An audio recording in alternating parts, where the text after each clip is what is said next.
our sports analysis show. With me, as always, for that show is the co-host, Lucas. How are you? I'm doing good, man. How are you doing? I can't complain. I can't complain. Obviously, haven't done one of these in a while, but we have a lot to talk about. So let's just get straight into it. As you all know, Lucas is a Tallahassee native, Florida State diehard. He bleeds garnet and gold. So Always. unfortunately, these first two games of the year have been an atrocity for Florida State. Obviously, Florida State went over to Ireland and they lost to Georgia Tech. And then just this past Monday, Florida State lost to Boston College in Tallahassee. So, Lucas, how do you feel about what has happened to Florida State? Can they recover? What is it, man? Based on what I saw, there is a lot of honestly trust issues. There's not, from what I've seen, there's not a lot of good relationships going on, like DJ and the receivers. There's not a lot of that going on, or DJ and the tight ends. The O line, I don't know what's going on with the O line, but it's full of fifth and sixth year seniors, and they can't seem to give the guy time to throw. And for whatever reason, he's also playing um, flat footed. He's not loose, it looks like. In Ireland, his stats, he went 19 for 27 for 123 yards. And I'm pretty sure most of that came from those two fourth down throws where he came out of those, which was good. I mean, we've seen good things from them, from that team, but the bad is outweighing the good right now. The D line is also not looking good at all. Um, Georgia Tech ran for 190 yards for our 193 passing yards, which is insane. And we also only ran 98 yards. Um, Georgia Tech and Boston College just completely outclassed us on both sides of the line, offense and defense. Their coaching made way better calls. They just seemed more prepared. Both those teams just seemed more prepared and seemed to want it more. And this just is not the Florida State football that was last year, the 13-0 team. Uh, or the I Yeah, the 13-0 team, and Mhm.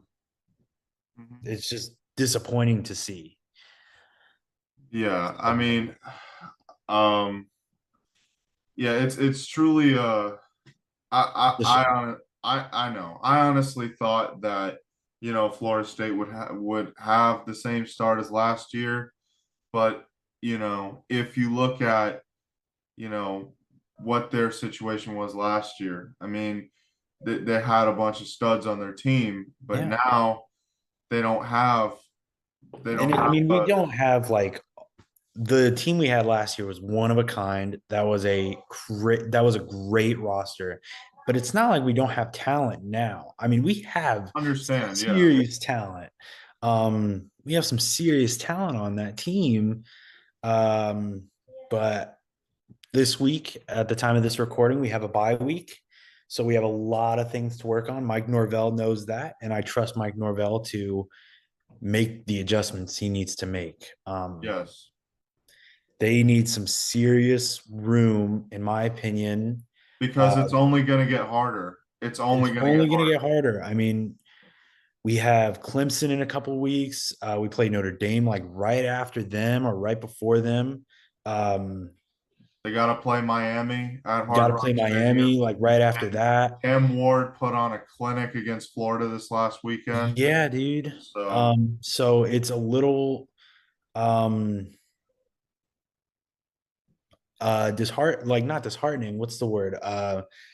a It's little just fearful. disappointing, Yeah, it's disappointing and fearful to see the Florida State, and everybody was talking so much smack, and everybody from Florida State was like, "You guys will see it. You guys will see it.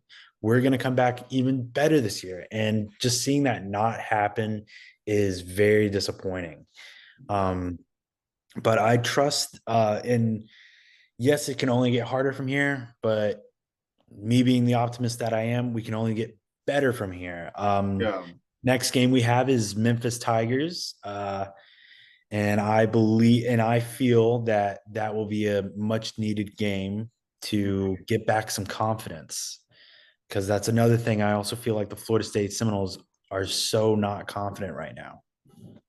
I understand. I mean, it's like, I mean, what I was saying earlier, it was like, because as far as like, I mean, you guys did lose some crucial key players to the draft. Like, you guys lost Keon Coleman, you Yeah. got lost Jared Verse, you guys lost Trey Benson, Jordan who Travis. who I also drafted on my fantasy team this last weekend. But yeah, Trey Benson and yes, Jordan Travis as well. But I remember back in our January show, DJ Ukulele transferred I'm very from excited. I'm very Oregon excited. State to FSU. I'm very excited. What? He didn't. He Just when didn't. you thought your quarterback situation was lost, here he comes, I DJ mean, Ukulele. listen. I mentioned, you know, that just when we all thought Florida State's quarterback um, situation couldn't get any worse, it felt like, a huge weight was lifted off the shoulders of Florida Yeah. State fans when DJ Ukulele decided, or I don't know how to pronounce his last name. I'll just call him DJ. But when DJ was going to transfer to Florida State.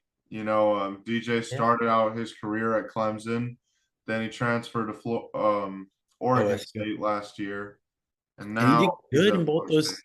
He did good in both those. Like when Trevor Lawrence, he played under Trevor Lawrence, and Yes, when Trevor Lawrence was out for those 2 weeks, he played good football at Clemson, and even at OSU as a starter, he played also very good. So it's weird and yeah, concerning when he's overthrowing people or he underthrows his receivers.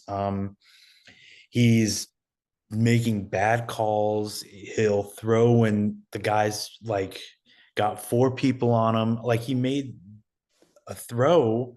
He threw it to a receiver. I forget who he threw to, but there were four people on him, and the throw didn't go anywhere. I mean, it was an incomplete pass, but dude, like you got two other receivers who are open because and because there's four people on another guy. So you got like two receivers open, or at least you got one receiver open. And so it's just weird and a little concerning seeing those kind of calls made by your quarterback and going on a 4th and 5 in the third quarter on your own territory when it's a one score game is another concerning call from the coaches. I don't know. I It's just, understand. I yeah. know I can see you're frustrated. I know you're really passionate of that team, and Yeah. we'll move on. I know that you guys are at rock bottom, so you can We can guys can only go up. go. I still believe in my Florida State Seminoles. I still believe we will still be good. I believe people are saying that we're not going to make it to the playoffs. I'm calling it now. We will make it to the playoffs. All right. Hey, 12 teams, anything can happen. Yeah. So now moving on to predictions for this week. We have some big heavyweight matches coming up this week. We have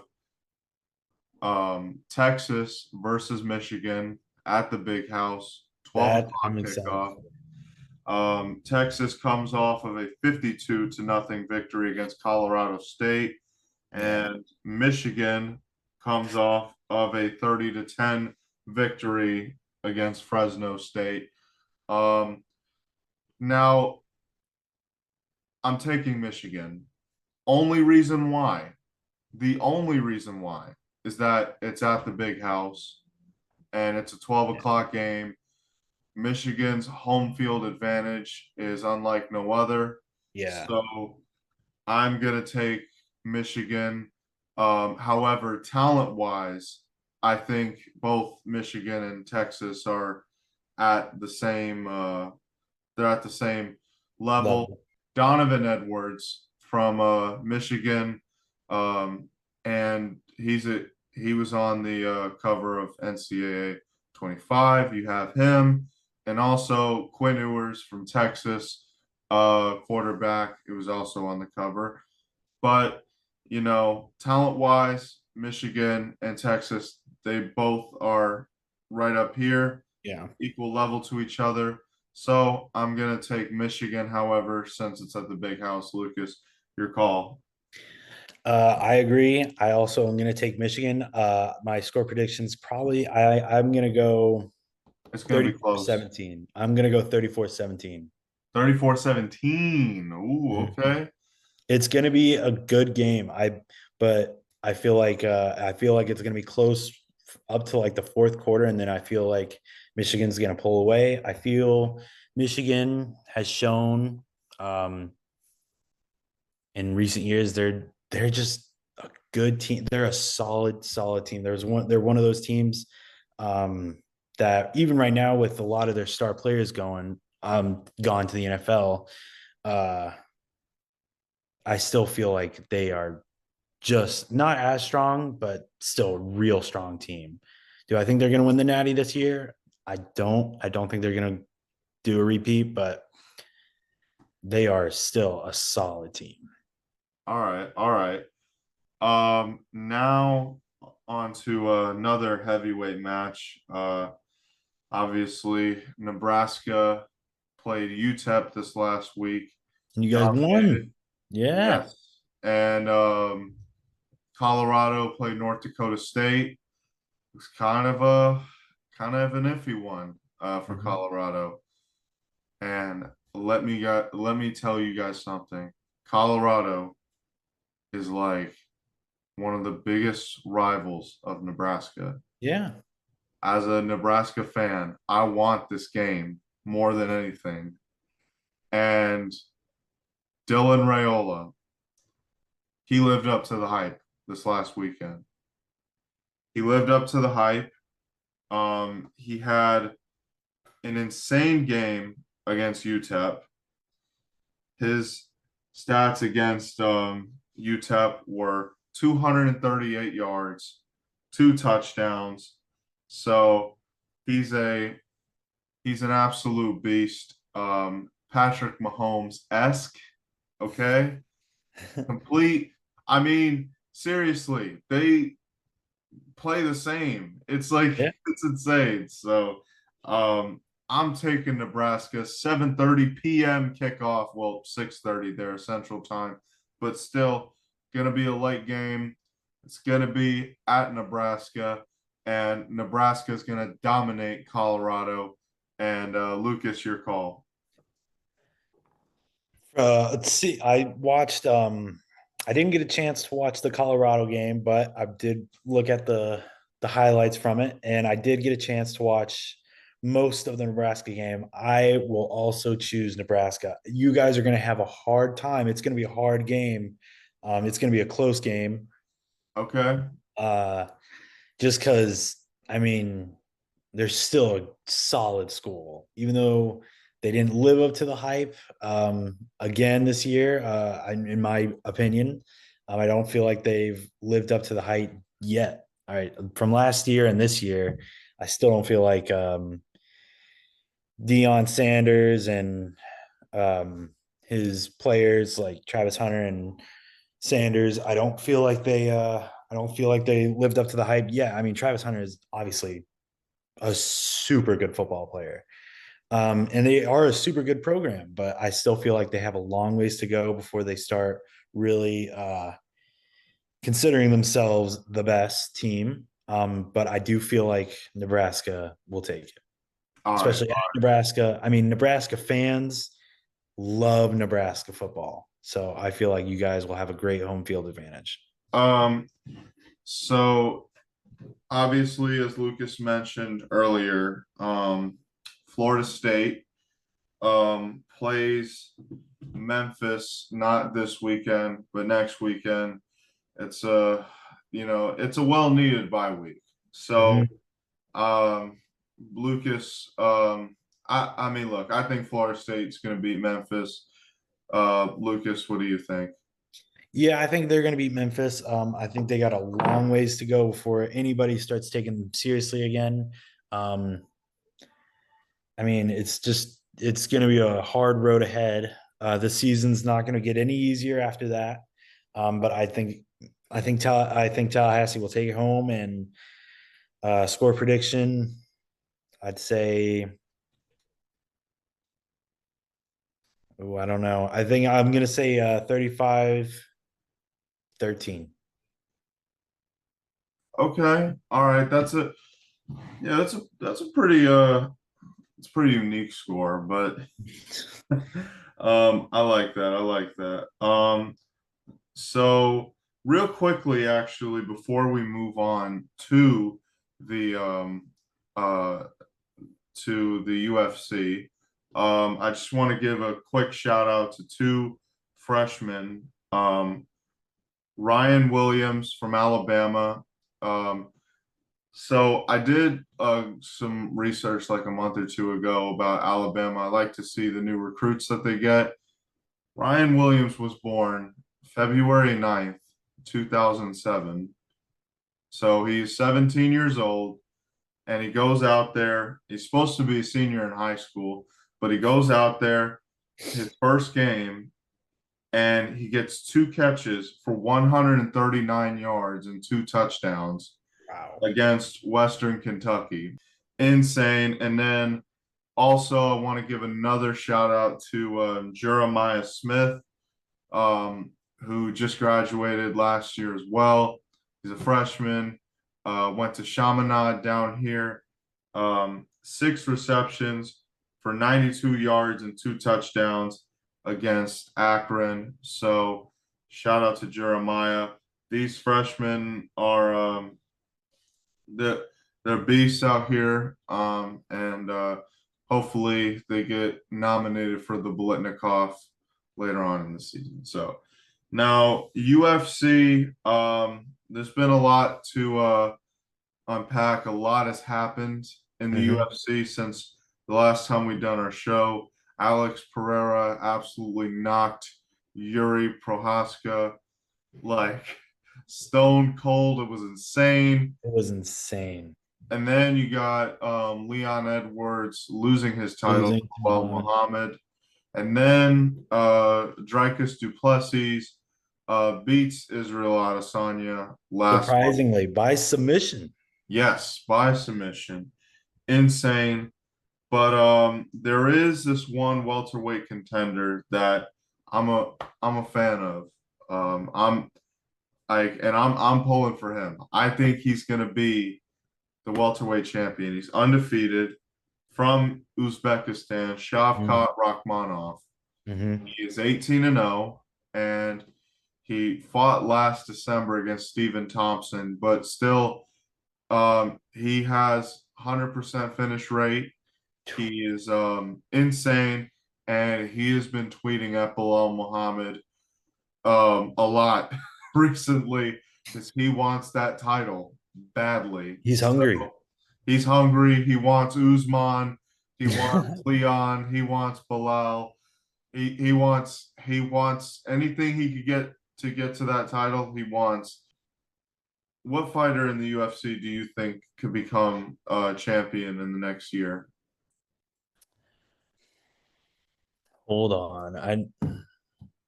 I gotta think about that. That's a good question. I do believe that um most of the champions now will still be champions by next year. I feel like Sugar Sean is gonna win. Um his fight coming up soon. Makhachev is still gonna be champion in my opinion. I think Tom Aspinall will be heavyweight champion by this time next year. Uh, Whoa! he You is think he's gonna beat John Jones? dude. 'Cause I Yeah, think John Jones is going to run through Stipe, but yeah. No, he's gonna. No, yeah. Stipe. Yeah, no, he's gonna. He'll be slaughtered by John Jones. John Jones is gonna kill Stipe, but I think Tom Aspinall will beat John Jones. all right, okay. Um, Ilya Tapora. I feel like Max Holloway is gonna beat him when they fight. Uh, Duplessis, man, he's a lot better than what I thought he was. I mean, he's really good right now. I don't Uh, think he'll be champion by next year, though. I think Me reason neither. reason why I say that, Sean Strickland. Sean Strickland. Yeah. Sean Strickland is hungry. I know Duplessis won their first fight. Yeah. Split decision, however. I thought Sean won that fight. I really thought he won that fight. It was the takedowns that did Sean in, though, Yeah. unfortunately. So if Sean gets better at the takedown defense, man, like there's no telling what he'll do to Duplessis. Yeah. Um, Bilal Muhammad, I do not feel like will be champion for very long. Um, sorry, not sorry. Uh, Patona, Pantoya? Pintoya. Sorry, I No, you're fine. I think Kai Kara France, like I think he could possibly beat Pantoya for the title, and yeah, I think he could win and yeah. win that. Kai Kara France is a beast. But Yes, those are my opinions. Yeah, I don't know. I don't see anybody beating Islam anytime soon, though. That's my consensus. Like about it. No, no one's touching that guy for a long time. I got you. I got you. Now on to the NFL. Um, Tonight actually is the first game of the NFL season. Ravens, Um, Chiefs. yes, Ravens versus Match. Chiefs The rematch. in Arrowhead. And I think Ravens are gonna win, but that's just my opinion. I know a lot of you out there will disagree with me, but hey, we'll find out when the show comes out. So yeah, tomorrow when I'm editing this video, I will put something right here to say either how much of a dummy I was or, How how much of a predictions great your how good your predictions are. how great my prediction was. So, hey, right here. Yeah, I'll put right here to see um am I a dummy or A am I genius. a great predictor? So, yeah. Now my so I'm picking a player who I think is going to have a great breakout season. I just drafted him to my fantasy team. AJ Brown, wide receiver for the Philadelphia Eagles. I Um, agree with you. I yeah, fully agree with you.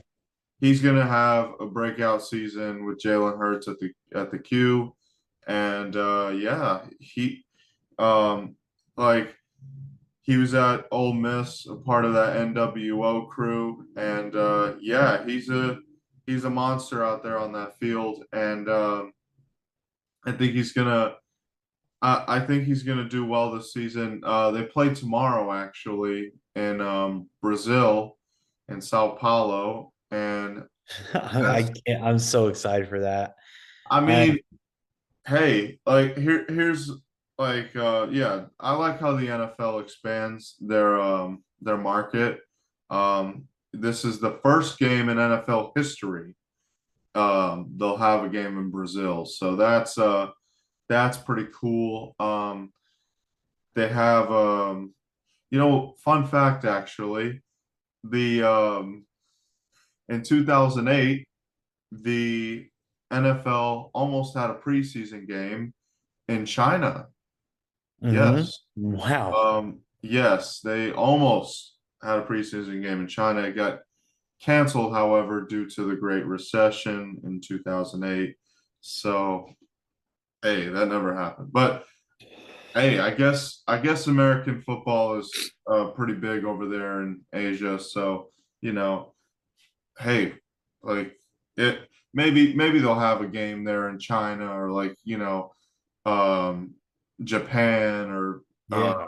like yeah, I don't know, maybe the Philippines. I don't know, maybe Yeah. I'm heck, I've always wanted them to do a game in Australia. So That would be super cool.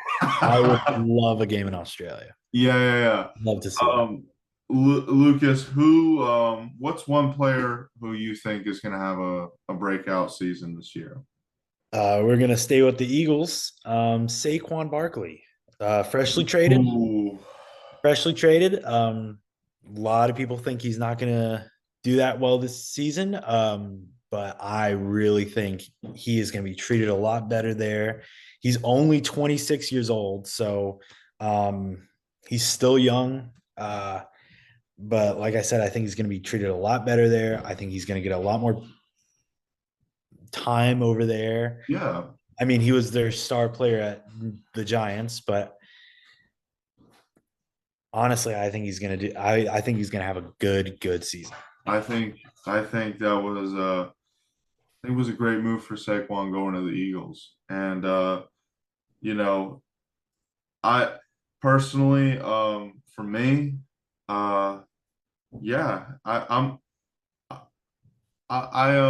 always liked the Eagles, their franchise, and I like how they treat their players. So, Yes, I think that um, the Giants didn't treat him well, so he's off to Philadelphia, and October 20th, Saquon makes his return to MetLife Stadium, and I can only imagine what the atmosphere is going to be like for that game. So, yeah, I am excited. I know a couple Giants fans, and they hate Saquon Barkley, and I'm not a Philly fan, but I agree with you. They treat their players right, and their fans love their players. So I yeah, fully agree with you. I think he's going to be treated a lot better there. I feel like New York really missed out on a key player. He's one of those players where you kind of not build a team around because he's a running back, but you kind of build yeah. some plays around him. And I I don't think know. they did a good job at that at all. Yeah, real quickly before we end off this episode, I got to give a quick shout out to Marcus Roseme, who is a wide receiver now officially for the Philadelphia Eagles. He was an undrafted free agent with the Commanders. And reason why I say this is because I went to high school with Marcus, and Hmm. Marcus was always a stand-up guy, and he went to Georgia for 4 years and went undrafted this year, but was picked up by the Commanders. And then after the preseason, he was cut and was picked up by the Eagles shortly after. And now he's a part of their practice squad, I believe. So, you Hey, know, man. Marcus, I'm pulling for you. Maybe some things happen and maybe you get some playing time, and I will be there for it. So that's going to end off this episode. Lucas, I really appreciate you doing this. And Thank you, man. video should be out tomorrow. So, yes. And yeah, if you're watching this, happy Friday, everybody. Peace out.